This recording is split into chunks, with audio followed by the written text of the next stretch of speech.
सुमित और आप देख रहे हैं सबसे तेज न्यूज। मंगलवार शाम 4 बजे प्रधानमंत्री नरेंद्र मोदी ने देश को संबोधित किया। करीब 17 मिनट का उनको भाषण था। उनके देश के नाम संबोधन से पहले देश की जनता प्रधानमंत्री से कुछ उम्मीद लगाकर बैठी थी, कुछ कयास लगा रही थी। लेकिन उनके देश के नाम संबोधन के बाद कुछ लोगों ने ये कहना शुरू कर दिया कि प्रधानमंत्री ने धोखा दे दिया है। अब ये लोग ऐसा क्यों बोल रहे हैं कि प्रधानमंत्री ने देश की जनता को धोखा दे दिया है, उसी पर आज मैं इस वीडियो में बात करने आया हूँ। तो इस वीडियो को पूरा देखें और अगर आपने अभी तक चैनल सब्सक्राइब नहीं किया है तो सब्सक्राइब करें चैनल को और प्रेस करें बेल आइकन सभी लेटेस्ट अपडेट्स के लिए।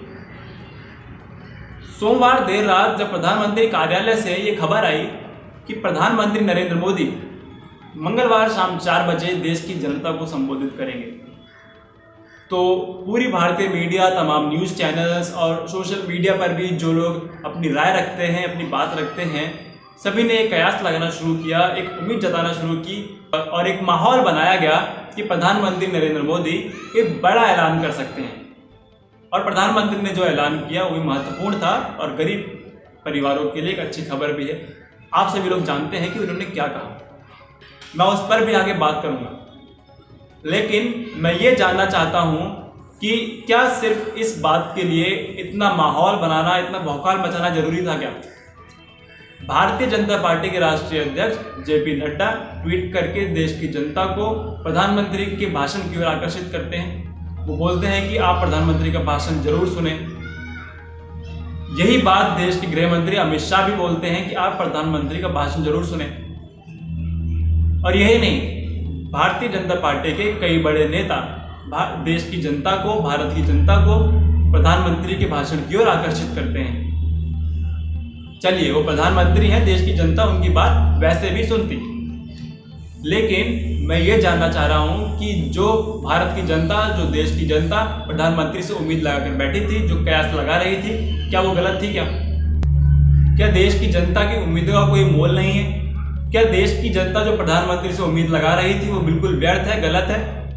क्योंकि जिस तरीके से भारतीय जनता पार्टी के नेताओं ने, प्रवक्ताओं ने माहौल बनाया, जो भौकाल मचाया गया, उसके बाद हमें ये लग रहा था कि प्रधानमंत्री नरेंद्र मोदी कोई बड़ा ऐलान कर सकते हैं। हम एक बड़े फैसले की उम्मीद कर रहे थे, क्योंकि इससे पहले भी प्रधानमंत्री ने कई बड़े फैसले लिए हैं इसी तरह से, चाहे वो नोटबंदी हो या फिर लॉकडाउन के दौरान प्रधानमंत्री ने 6 बार देश को संबोधित किया है और हर बार हमने कुछ उनसे बड़ा सुना है। चाहे वो जनता कर्फ्यू की बात हो या फिर थाली ताली बजाना हो या दीप दिए जलाने हो या फिर लॉकडाउन करना हो या फिर 20 लाख करोड़ के राहत पैकेज के नाम पे लोन पैकेज की घोषणा हो।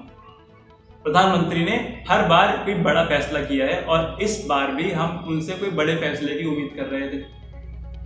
हम ये उम्मीद लगाकर बैठे थे कि डीजल पेट्रोल के बढ़ते दामों पर प्रधानमंत्री आकर कुछ बोलेंगे, क्योंकि डीजल पेट्रोल के बढ़ते दामों की वजह से हमारे देश का जो गरीब वर्ग है, जो मध्य वर्ग है, बेहद परेशान है, बेहद चिंतित है। हमारे देश के जो अन्नदाता हैं वो डीजल के बढ़ते दामों की वजह से काफ़ी परेशान हैं, काफ़ी समस्याओं का उन्हें सामना करना पड़ रहा है। लेकिन मोदी जी ने इस बात का जिक्र तक नहीं किया। उसके बाद हम ये उम्मीद लगा रहे थे कि शायद मोदी जी कोरोना वैक्सीन पर कुछ बोलें, वैक्सीन की ट्रायल पर कुछ बोलें, लेकिन उसका भी एक बार भी जिक्र नहीं हुआ। फिर हम ये उम्मीद लगा रहे थे कि शायद मोदी जी चाइना पर चल रहे विवाद पर कुछ बोलें। उससे एक दिन पहले ही चाइना के 59 ऐप डिलीट किए गए, टिकटॉक समेत। हम उम्मीद लगाकर बैठे थे कि मोदी जी चाइना पर विवाद पर कुछ बोलेंगे। और उनके संबोधन से ठीक पहले ही राहुल गांधी ने ट्वीट करके मोदी जी से प्रश्न भी किया था कि आप चाइना पर जवाब दें, लेकिन उनके पूरे भाषण में चाइना का कहीं जिक्र तक नहीं हुआ। मोदी जी के पूरे भाषण में जो उन्होंने सबसे महत्वपूर्ण बात कही और काफ़ी अच्छी खबर भी है कि जन कल्याण अन्न योजना के तहत जो पिछले 3 महीने से गरीबों को राशन दिया जा रहा था वो अब छठ पर्व तक दिया जाएगा, नवंबर अंत तक दिया जाएगा। इस योजना के तहत गरीब परिवारों को 5 किलो गेहूं या 5 किलो चावल और 1 किलो चना मुफ्त में दिया जा रहा है। अपने इस 17 मिनट के भाषण में प्रधानमंत्री नरेंद्र मोदी ने 2 बार छठ पर्व का जिक्र किया। तो इससे राजनीतिक विशेषज्ञों का मानना यह है कि प्रधानमंत्री नरेंद्र मोदी इस देश के नाम संबोधन को बिहार से जोड़ने की कोशिश कर रहे हैं, क्योंकि इससे पहले भी जब 20 जवानों की शहादत हुई थी तो उसको बिहार रेजिमेंट से जोड़कर प्रधानमंत्री ने बिहार के लोगों को एड्रेस करने की कोशिश की थी। राजनीतिक विशेषज्ञों का मानना यह है कि प्रधानमंत्री ने इस बात को, इस संबोधन को और जो शहादत हुई हमारे देश के लोगों की, उसको एक चुनावी एजेंडा बनाकर रख दिया है। मोदी जी ने अपने पूरे भाषण में प्रधानमंत्री जन कल्याण अन्न योजना का जिक्र किया, लेकिन उन्होंने किसी अन्य योजना का जिक्र नहीं किया जो कि लॉकडाउन के दौरान चलाई जा रही थी। तो इसका क्या मतलब है कि क्या आने वाले समय में, क्या नवंबर अंत तक वो योजनाएं रहेंगी या नहीं रहेंगी? क्या बाकी योजनाएं जो चलाई गई थी इस लॉकडाउन के दौरान वो भी नवंबर अंत तक, छठ पर्व तक लागू की जाएंगी या फिर वो अब खत्म की जा चुकी हैं? क्या प्रधानमंत्री जन धन योजना के तहत जो महिलाओं के खाते में 500 रुपए इन 3 महीनों में आए, क्या वो नवंबर तक आएंगे या फिर अब बंद कर दी जाएंगे? और अंत में मैं बस इतना ही कहना चाहूंगा कि प्रधानमंत्री नरेंद्र मोदी के इस 17 मिनट के भाषण के दौरान क्या कुछ ऐसा इतना महत्वपूर्ण था जिसके लिए ये माहौल बनाया गया, जिसके लिए प्रधानमंत्री को खुद आना पड़ा? क्या बीजेपी का कोई बड़ा नेता प्रेस कॉन्फ्रेंस करके ये बात नहीं बता सकता था? क्या हमारी फाइनेंस मिनिस्टर निर्मला सीतारमण एक प्रेस कॉन्फ्रेंस करके देश के लोगों को ये बात नहीं बता सकती थी?